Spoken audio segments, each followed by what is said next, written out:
11వ అంతర్జిల్లా junior softball ముగింపు సమావేశానికి ముఖ్య అతిథిగా గౌరవ కేంద్ర మంత్రివర్యులు కింజరాపు రామ్మోహన్ నాయుడు క్రీడాకారులను ఉద్దేశించి విజేతలకు అభినందనలు తెలుపుతూ జిల్లాలో అన్ని క్రీడలలో రాష్ట్ర స్థాయి పోటీలు నిర్వహించాలి అని 2028లో రాష్ట్రంలో జాతీయ క్రీడలు నిర్వహించడం జరుగుతుంది అని అన్నారు. శ్రీకాకుళం నియోజకవర్గ స్థానిక శాసనసభ్యులు గొండు శంకర్ మాట్లాడుతూ కోడి రామూర్తి స్టేడియం పునరుద్ధరణ పనులు త్వరగా జరిగి క్రీడాకారులకు అందుబాటులోకి తెస్తామన్నారు. ఈ కార్యక్రమంలో DSDO doctor Sridhar, P Sundarrao, Sambamurthy, Raju, SGFI కార్యదర్శి BV Ramana, MV Ramana, softball సంఘం ప్రతినిధులు, కోచెస్, మేనేజర్స్, పిఈటీలు, క్రీడాకారులు పాల్గొన్నారు.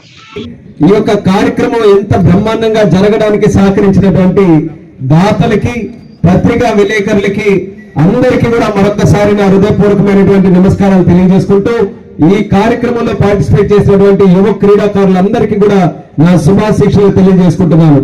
క్రీడలనంటే శ్రీకాకుళం జిల్లాతో ఒక ప్రత్యేకమైనటువంటి అనుబంధం ఉంది. చరిత్ర తీసుకుంటే ఒక చెరగలైనటువంటి ముద్ర మన శ్రీకాకుళం జిల్లా క్రీడల్లో వేసుకుంది. దానికి అనేక ఉదాహరణలు ఉన్నాయి.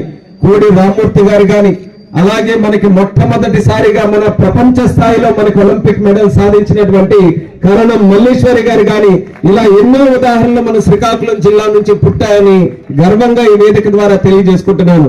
అటువంటి జిల్లాలో క్రీడలకి ఎటువంటి కార్యక్రమం జరిగినా సరే పెద్ద ఎత్తున ప్రతి ఒక్కరు కూడా సహకరిస్తూ ప్రతి కార్యక్రమాన్ని కూడా ముందుకు నడిపించాలని ఎంతో సహృదయంతో పార్టిసిపేట్ చేసినటువంటి దాతలందరికీ కూడా ఈ జిల్లా వాసుల తరపున మరొక్కసారి ప్రత్యేక ధన్యవాదాలు ఈ సందర్భంగా తెలియజేసుకుంటున్నాను. ఒక మెరుగైనటువంటి సమాజం, ఆరోగ్యమైనటువంటి సమాజం, అలాగే మన భావితరాలు ముందుకు నడిపించాల్సినటువంటి యువత కూడా ఆరోగ్యకరంగా ఉండాలనంటే క్రీడల తాలూకా పాత్ర చాలా ముఖ్యమైనటువంటిది. అది క్రీడాకారులు గాని, అది ముఖ్యంగా మన పేరెంట్స్ గాని, లేకపోతే స్కూల్ చెప్పేటువంటి టీచర్స్ గాని, వాళ్ళకి సరైనటువంటి మెంటల్ ఫిట్నెస్ గాని, ఫిజికల్ ఫిట్నెస్ గాని మనం ఇవ్వలేకపోతున్నాము అనేటువంటి సందేహం చాలా దగ్గర మన సమాజంలో కనబడుతూ ఉంటుంది.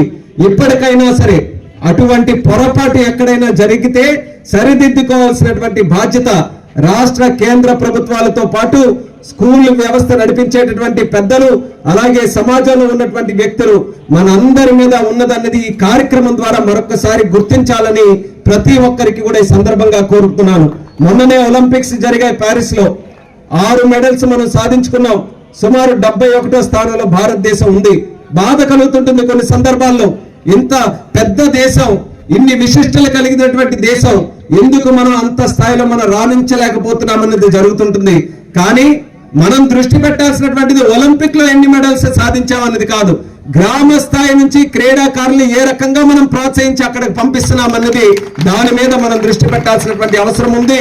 దానికోసం రాజు గారు కూడా చెప్పారు, గెలిచిన తర్వాత వాళ్ళందరినీ కూడా ప్రోత్సహించే బదులు గ్రామీణ స్థాయిల నుంచి, మండల, జిల్లా స్థాయిల నుంచి, ఏదైతే చిన్న స్థాయి నుంచి యువ క్రీడాకారులు ఎవరైతే క్రీడల పట్ల ఆసక్తి చూపించి ముందుకు వస్తున్నారో వాళ్ళకి సహకరించే పథకాలు చేయాలని నా వంతుగా ఈ రోజు ఒక స్థానంలో ఉన్నాను కాబట్టి మాటిస్తున్నాను. రాష్ట్ర కేంద్ర ప్రభుత్వాలతో మాట్లాడి గ్రౌండ్ లెవెల్ నుంచి కూడా క్రీడాకారుల్ని, క్రీడా వ్యవస్థని ప్రోత్సహించడానికి నా వంతుగా ఖచ్చితంగా నేను చర్యలు తీసుకుంటానని కూడా ఈ సందర్భంగా తెలియజేసుకుంటున్నాను. అలాగే మన జిల్లాలో కూడా క్రీడా వ్యవస్థని మరింత పొందుపరచాలని, మనకు ముఖ్యంగా ఉన్నటువంటి స్టేడియం అది ఎంతో కాలం నుంచి అదొక పోలవరం ప్రాజెక్టు లాగా గతంలో అయిపోయింది. మరి అది ఎట్టి పరిస్థితుల్లో పూర్తి చేయాలని చెప్పి కంకణం కట్టుకొని మరి నేను కానీ, అచ్చెన్నాయుడు గారు కానీ, మరి దీనికి ప్రత్యేకమైనటువంటి దృష్టి పెడుతున్నటువంటి గొండు శంకర్రావు గారు కానీ, ఈ రోజు ఎలక్షన్లు గెలిచి మళ్ళీ ప్రభుత్వాలు ఏర్పాటు చేసిన తర్వాత పెద్ద ఎత్తున స్టేడియం ని పూర్తి చేయాలని దృష్టి పెట్టి కాంట్రాక్టర్ ని కూడా పిలిపించి కలెక్టర్ గారికి కూడా నోడల్ పాయింట్ గా పెట్టి ప్రతి రోజు కూడా ఎంత మంది వర్కర్స్ అక్కడికి వెళ్ళి పనిచేస్తున్నారు, ఎంత ప్రోగ్రెస్ వస్తుందని డైలీ మానిటరింగ్ తో మన జిల్లాలో జరిగే ఏకైక ప్రాజెక్టు మన స్టేడియం ప్రాజెక్ట్ అనేది కూడా తెలియజేస్తున్నాను. ఎందుకనంటే అది ఎట్టి పరిస్థితుల్లో పూర్తి చేసి దాని తాలూకా ఫెసిలిటీ మన జిల్లాకి, మన క్రీడాకారులకి అందించగలిగితే వాళ్ళు ఆ ప్లాట్ఫామ్ ని సద్వినియోగం చేసుకొని మన జిల్లా తాలూకా కీర్తి ప్రతిష్టలు క్రీడల ద్వారా ప్రపంచ స్థాయిలో నిలబడతారనే నమ్మకంతో దాన్ని పూర్తి చేయడానికి ఈ రోజు కంకణం కట్టుకున్నాం. పాత్రునివాల్స్ లో 30 ఎకరాలు ఉంది. ఖేలో ఇండియా స్కీమ్ ద్వారా గతంలో దానికి పెట్టాం. అది కూడా గత ప్రభుత్వంలో నత్తనడక నడిస్తే ఈ రోజు మళ్ళీ ప్రత్యేకంగా దాని మీద కూడా ఉన్నటువంటి ప్రపోజల్స్ తిరిగి కేంద్రానికి పంపించి అది కూడా అద్భుతమైనటువంటి స్పోర్టింగ్ ఫెసిలిటీ పాత్రనివలసలో కూడా కట్టించాలని దాని మీద కూడా ఈ రోజు దృష్టి పెడుతున్నాం.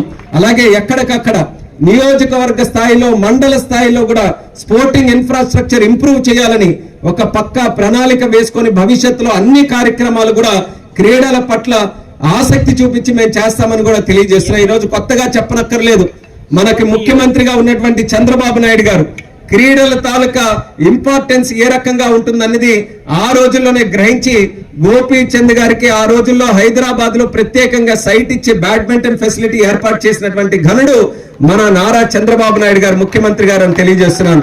ఆ రోజుల్లో ఆఫ్రో ఏషియన్ గేమ్స్, అప్పుడు ఆఫ్రికాకి మన ఏషియాకి అన్ని కూడా కలిపి ఆఫ్రో ఏషియన్ గేమ్స్ హైదరాబాద్ లో మనం పెట్టుకున్నాం. ఈ రోజు కూడా అదే స్థాయిలో ఆలోచనలు మన చంద్రబాబు నాయుడు గారికి కానీ పవన్ కళ్యాణ్ గారికి కానీ అలాగే ప్రధానమంత్రి మోదీ గారికి కూడా ఉన్నాయని గర్వంగా తెలియజేసుకుంటున్నాను. 2028లో ఆంధ్రప్రదేశ్ లో నేషనల్ గేమ్స్ మనం ఏర్పాటు చేయాలని ఒక పక్కన మనం అందరం కూడా కృషి చేయడం జరుగుతుంది.